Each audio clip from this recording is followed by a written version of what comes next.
Picture this. What started as just a casual photo of Kelly Rowland with her son Titan turned into one of the most explosive conversations the internet has ever seen.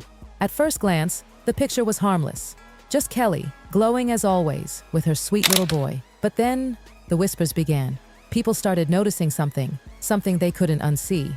Titan's features, his nose, his eyes, that jawline, looked eerily similar to someone else. And no, not Kelly's husband, Tim Weatherspoon. The internet had another name in mind, a name no one expected, Jay-Z. Now fans speculate about celebrity kids all the time, but this one hit completely different. It wasn't just harmless gossip. It was like a collective gasp across the internet. People lined up side-by-side pictures of Titan and Jay-Z, pointing out the undeniable similarities. And if that wasn't enough, the timeline only made things messier. Titan was born in 2014, the very same year the world saw that infamous elevator fight between Solange and Jay-Z. You remember it, right? Solange throwing punches while Beyoncé just stood there, stone-faced. Everyone had always wondered what really caused that fight, but with Titan's birth that same year, suddenly the dots were connecting in a brand new, scandalous way. And here's why this rumor shook people to their core. This isn't just about Jay-Z and Kelly. This is about Beyoncé and Kelly. Because if you know their history, you know they're not just old bandmates from Destiny's Child. They were sisters in every way but blood. Kelly literally grew up in the Knowles household. Beyoncé's mom, Tina, practically raised her. They were childhood best friends, inseparable, ride or die since the beginning. So if this rumor had even a grain of truth to it, it wouldn't just be betrayal, it would be nuclear. But just when people thought it was all whispers and speculation, the internet did what it does best. Suddenly, leaked footage popped up. Yes, leaked footage in full-blown 4K. A video that allegedly showed Jay-Z and Kelly in a situation that was, let's just say, way too close for comfort. Now, no official confirmations, of course, but fans wasted no time. Frame-by-frame breakdowns, analyzing body language, connecting timelines, even pulling out astrology charts to make sense of it all. The rumor mill went into overdrive. And then, the music came back to haunt everyone. Kelly's old track, Dirty Laundry, the song that people dismissed years ago as just another industry confessional, started sounding completely different. Suddenly those lyrics about being overshadowed, being trapped in a toxic relationship, and secretly jealous of a close friend's success didn't feel abstract anymore.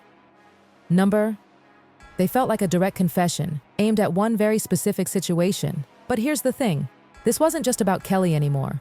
Jay-Z's name has been dragged through paternity rumors for years. And none more persistent than the case of Rymir Satterthwaite, a young man from New Jersey who has been fighting tooth and nail to get Jay-Z to take a paternity test. His mom, Wanda, always claimed she and Jay-Z hooked up back in the 90s. She was just 16, he was 22. She said they used protection. It broke, and she ended up pregnant. According to Wanda, Jay ghosted her, leaving her to raise the child alone. Wanda fought. She filed court documents, wrote letters, begged him to take responsibility, but nothing worked. Then tragically, she passed away, leaving Rymir in the care of her close friend. Still, the legal battle didn't stop. Rymir grew up wanting only one thing, the truth. He wasn't chasing money or fame, he just wanted closure, just a yes or no. At one point, Jay's team allegedly even reached out, dangling promises of mentorship, label deals, maybe even signing Rymir. But just as suddenly, everything went cold again. Lawyers backed out. Silence, always silence. And the question everyone kept asking was, why? Why go so hard to avoid a simple DNA test? If the answer is no, wouldn't it be easier to prove it and move on? But people speculated that maybe there was something darker at play. If Wanda was underage at the time, it could mean legal consequences for Jay-Z, even years later. And that's when fans started wondering, was this the same reason he's been avoiding the Kelly situation? Because Titan isn't the only child people say resembles Jay-Z. There are whispers of other kids, in other cities, a pattern, a legacy of secrets. And that brings us to the million-dollar question. How much does Beyoncé know? Because let's be honest, Jay-Z has always been a mystery. He's built a brand on being untouchable, the ultimate mogul. From hustling on the streets to building an empire worth billions, he's always controlled the narrative.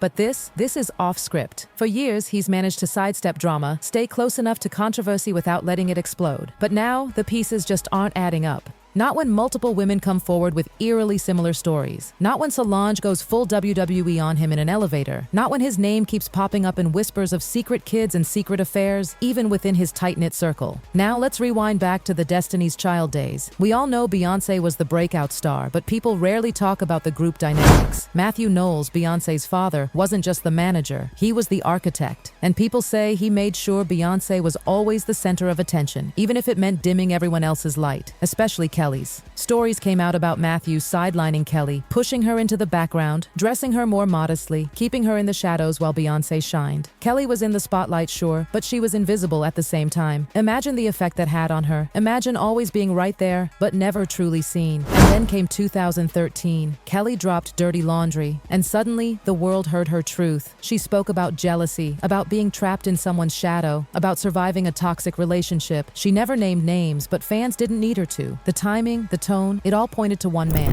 And not just any man. The man married to her so-called sister. And then Titan came, right alongside that infamous elevator brawl. The same year, Jay-Z was rumored to be sneaking around. The same year, Solange unleashed her fury while Beyoncé stood silent. Suddenly, all the puzzle pieces started to line up in the ugliest way possible. And Beyoncé's Lemonade album, that only added fuel to the fire. She turned her pain into poetry, exposing betrayal in her own marriage with lyrics like, "He only want me when I'm not there, he better call Becky with the good hair." The world went into a frenzy trying to identify Becky. Rachel Roy, Rita Ora, someone else entirely? But no one thought Kelly would be part of that equation. That felt unthinkable, too close to home, too personal. But suddenly fans started looking back at old interviews, old videos, old moments between Beyoncé and Kelly. The hugs that looked stiff, the glances that looked off. It started to feel like the picture-perfect friendship we were shown was maybe just smoke and mirrors.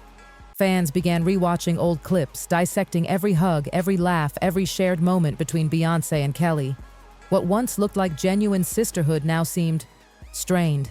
Some noticed Beyoncé's smiles didn't quite reach her eyes when Kelly was around. Others swore they could feel the tension in those subtle side glances. The warmth we thought defined their decades-long friendship suddenly felt manufactured, a glossy public facade to cover up something darker. And honestly, when you look back with fresh eyes, it's chilling. Even more suspicious, their so-called friendship moments always seem to pop up at convenient times, like Instagram shoutouts, Grammy backstage photos, or Destiny's Child reunion performances. Almost as if someone was pulling strings behind the scenes to protect the brand image. Because let's face it, Beyoncé isn't just a celebrity, she's an institution. Queen Bey has spent decades building an empire on perfection, loyalty, and power. So if this rumor about Jay-Z and Kelly had any truth to it, that empire could crumble in seconds. But Liv wasn't alone. Foxy Brown, Rita Ora, Rachel Roy, the list goes on. Every single time the pattern repeats, rumors explode, drama swirls, and then poof, it all gets scrubbed clean. The PR machine goes into overdrive, the headlines disappear, and everything resets like nothing ever happened. For years, Jay-Z's mastered this art of dodging. But this time, the pattern is breaking. The internet isn't forgetting. People are done letting the rumors vanish. And here's where things get even messier. If Jay-Z's history with Wanda and Remir dates back to the 90s, and if Remir has spent more than a decade begging for a DNA test, how many other stories are out there? How many children have grown up wondering if the man they see plastered across music videos and business magazines might be their father? And what about Titan? What happens when he grows up and sees the endless comparisons? When he starts noticing that his reflection in the mirror doesn't just look like his mom's husband, but like one of the most powerful men in music? Because this new generation doesn't keep secrets. They record them, post them, go live with them. They're bold, they're relentless. And Titan asking those questions out loud would change everything. Let's not sugarcoat it. The possibility that Jay-Z might have crossed the line with Kelly isn't just messy, it's catastrophic. It changes legacies, it rewrites history, it reframes everything we thought we knew about Beyoncé, about Destiny's Child, about the untouchable Carter Knowles empire. Suddenly, Solange's rage in that elevator makes sense.